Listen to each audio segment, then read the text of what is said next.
தீபா, ஆ சொல்லுங்க. நாட்டுக்கோழி கறி வாங்கிட்டு வந்திருக்கிறேன். உன் ஸ்பெஷலாக செஞ்சு கொடு தீபா. சரிங்க.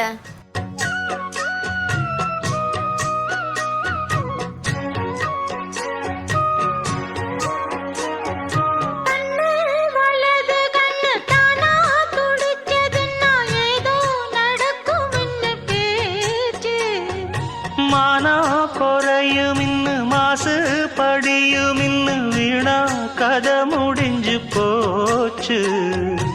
ஈசான மூலையில லேசான பள்ளி சத்தம் மாமன் பேர சொல்லி பேசுது.